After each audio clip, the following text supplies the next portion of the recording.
We are pleased to welcome Ken Venturi to the Suncoast Morning Magazine. Thanks for getting up early to be with us today, Ken. Good morning, Doug. Thank you. Yeah, we appreciate it. I read your book over the weekend. I just want to tell the listeners, even if you've never played golf or have any interest in sports, it really is an inspiring book by the stories you tell of overcoming some pretty difficult times in your life. Was it a difficult process for you to write it at all?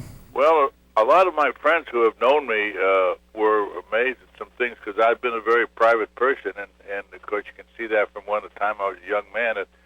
I had that speech problem. I was a bad stammerer. Couldn't even hardly say my name when I was 13 years old, which made me a loner, and that's where I kind of got where I traveled alone, did everything alone because it was easy. It was a lot easier than trying to embarrass myself by speaking. Yeah, you talk a lot about that, overcoming the problem as someone who's had, not quite to your extent, but a little speech problem as a kid. I can relate to that. And you chose golf primarily. It was a sport you could do in solitude and just practice for hours and hours on the range, wasn't it? Well, I'd go out there, and I picked up the clubs just to find the loneliest sport I could. And the things I taught myself, it's odd that I'm on the Stuttering Foundation and the board, and things that I did of teaching young kids to speak, they couldn't understand how I figured it out, but it was just something that I did, and then swinging the golf club gave me the rhythm, and so there's been quite a few people who have had stammering problems. Yeah, I know you talk about Mel Tillis, the famous country singer who's also from this area of Florida originally, and it is interesting, music, when he sings, he has no troubles, with the stuttering or stammering, like you said, and I guess it has something to do with rhythm in some way, doesn't it? Yes, it definitely does. In fact, you'll find a lot of stammering people that talk a lot, they'll use their hands, and you get the rhythm and going like that, and of course, you've got Winston Churchill, you've got Marilyn Monroe, you've got quite a few people that have stammered, but I guess when you get into that rhythm, it's like Mel Tillis does it when you're singing. I don't know of many stammerers that stammer when they're singing. Right. It is amazing. That must be different parts of the brain, I guess, that affect it. But obviously, you've done a tremendous job overcoming it and made it in the broadcast business for so long. So that is quite a thing. Do you still have to do things to try and keep your mind off it, or how did it ever affect you in the booth at all? Well, I get pretty much concentrated in the one thing, Doug, that really helped me a lot is that the earphones, because you can hear yourself talking, and that's a feedback, and it kind of helps you there. Mm-hmm. You hear your voice, and that really helps.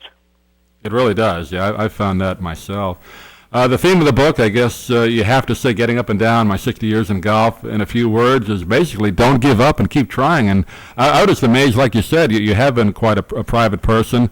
And it doesn't have to be self-serving, but in high school, I actually did a book report on a story that Frank Gifford wrote in one of his books on courage about your incredible win at the U.S. Open in '64. And really, some of the stories in there I did not realize you went through, and it is quite an inspirational story. So have you gotten any feedback from the people around the country that were surprised at it? Oh, I've gotten tremendous feedback, Doug. I've gotten great response to it. The book review got a 4.5 star, and I've gotten just all positive, good feedbacks to it.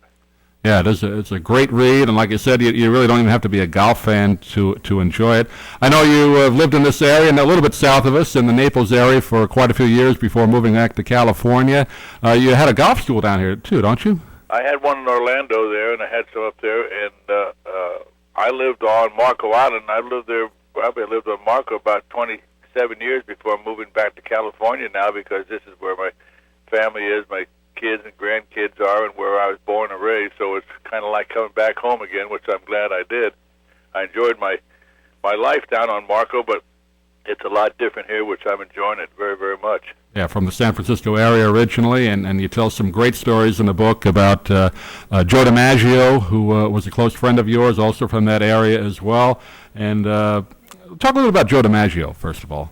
Joe was a very private person. I gave Joe his first lesson. In fact, when I was a young man, Joe was my hero, of course, and I used to shag fly balls for him, and I was signed to a contract to the Yankees by Lefty O'Doul when I was 18 Really? years old, but I realized those dugouts weren't near as good as those clubhouses, so I decided golf would be my place to go. And that is nice, a 19th hole in the dugout, I guess. Yeah. And then I was really surprised at the great stories you tell about the chairman of the board himself, Frank Sinatra. You had a close friendship with him as well. Maybe just a couple of words on him. Well, we were close at here. I met Frank Sinatra probably was around 1950 or 52 in Palm Springs, and then when I moved here, we were bachelors together for about 3-4 years together, and he's one of the persons that when someone says something wrong about somebody, it said, well, there's a good chance that you've never met him. He was probably the most giving, kindest person you ever want to know. He would look in the papers and find people who are destitute or people who needed help or children needed operations, and he'd be the first one to volunteer, but they could never tell where the money came from. Our guest is Ken Venturi. The name of the book is Getting Up and Down, My 60 Years in Golf. It's published by Triumph Books, and you can get it by going to Amazon.com. I'm sure most of the bookstores around the country have it, or Amazon.com. So it is a tremendous book, and it was an easy read. I mean, it tells some great stories, and the co-author was Mike Arkish. Is that right? Michael Arkish, yes. Michael Arkish did a great job telling, putting down your stories into words. Just got a couple more minutes. I'd like to get your thoughts. This week, of course, the tour moves to the Byron Nelson Classic, and you tell some great stories about his influence on your life. Just talk a couple of minutes about Byron Nelson.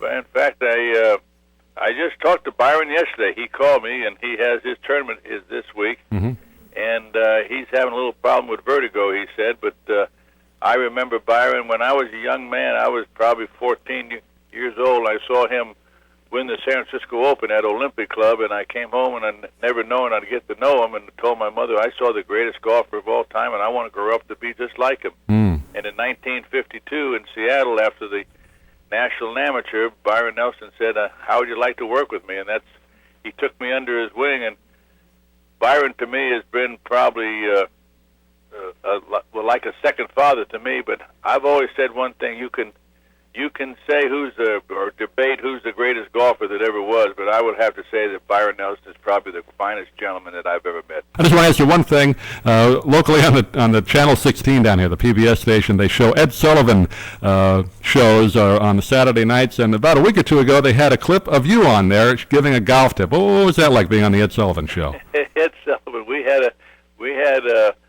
I got on there after I won the Open, and I was on his show a couple times, and after I won the Open, we had a nice deal to go and talk back and forth, and when I looked down, the teleprompter broke, and Ed Sullivan was not a very good ad-libber, and he just said, well, nice having you on, and I got off the show in about 30 seconds. Yeah. You said you had to rehearse for an hour, and then once the prompter blew, that was the end of the bid, huh? He couldn't ad-lib very well. Yeah, this one they showed was, I think, a later appearance where he had you come out, and I think you showed a tip on how to swing the 5-iron, to hold the grip, the club. So you got a few more minutes on that. But, yeah, that was quite a show. He did that a lot with sports people. If you happen to win a golf tournament or, a baseball game that afternoon, he actually gave a chance to take a bow, and that really helped a lot of those athletes, I guess, get some more notoriety. Oh, he was great. We used to play in pro-ams together up around Westchester, and he became a very good friend of mine. Great entertainer, one of probably the best variety show in television, was on for about 23 years. Well, the name of the book is Getting Up and Down, My 60 Years in Golf. It's published by Triumph Books, and you can get it at any bookstore or Amazon.com. It's a tremendous read. Ken Venturi, it's been a pleasure to spend a few minutes with you. I've enjoyed your work on CBS. We miss you. I know Lanny Watkins does a great job, but we miss you on the television every week. Well, thank you, Doug. I think after 35 years, I think it was time to say goodbye, and I've enjoyed it, and I appreciate you calling and enjoyed talking with you.